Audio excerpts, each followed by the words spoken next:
My aunt slid an envelope into my lap at my dad's engagement dinner and whispered, "Don't let him sign anything tonight." Dad was glowing. After 2 years of grief, he'd proposed to Diane, and tonight was the family celebration at an Italian place. Diane played sweet perfectly, hand on his arm, calling me honey, laughing at everything he said. Then her son Brent stood, tapped his glass, and held up a folder. "Quick toast, Ma," he said. Then we signed the venue deposit paperwork. Dad chuckled and reached for the pen Brent set beside the folder. I opened the envelope under the table. One page, bold heading, notice of default. Diane's name. And the address, my dad's house. I looked up.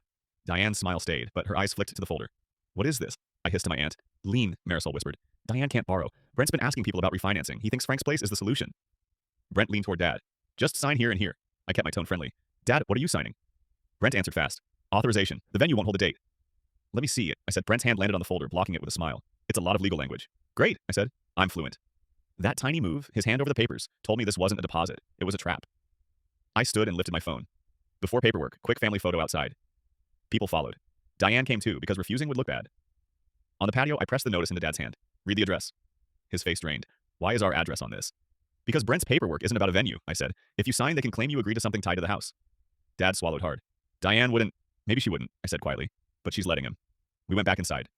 Dad sat slower this time. The pen stayed on the table like it weighed 1,000 pounds. Brent slid the folder toward him again. "Ready?"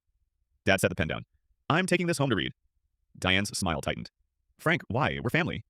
Dad looked at her. "That's why I'm reading it." Brent's voice sharpened. "It's standard." Marisol leaned forward, calm as ice. "Standard venue deposits don't include a property description." The room went silent. Dad opened the folder and flipped. His finger stopped. He stared at the page, then at Diane. "Why is my house listed here?" "It's just paperwork," Diane said too quickly. Brent reached across the table. "Give me that." Dad pulled it back. Brent's chair scraped hard as he stood. That's when I stopped worrying about being polite. "Call the police," I said, loud enough for nearby tables to hear. Brent froze, then snatched Marisol's phone off the table and sprinted for the exit. Marisol didn't chase him. She calmly hit her key fob. The restaurant doors locked with a solid click. She owned the place. Brent slammed into the glass, yanked at the handle, and swore. Everyone stared. Police arrived within minutes. They separated us, took the folder, and asked Dad one simple question. "Did you understand what you were signing?" Dad's voice cracked. "No, I thought it was a deposit." Diane tried to explain. Brent tried to charm. Neither worked once the officer read the section that tied authorization to property and financial decisions. Here's the twist. The officer said, "We've seen this wording before." Brent had been connected to a similar scam in the next county. Same romance angle, same family paperwork. The last victim signed and never pushed it, out of shame. My dad didn't hesitate. "I'm pushing it," he said. Diane stood up like she'd been insulted, not caught. "You're ruining everything," she snapped at Dad. "No," Dad said, finally steady. "You almost did." She left without a goodbye. Brent left in handcuffs.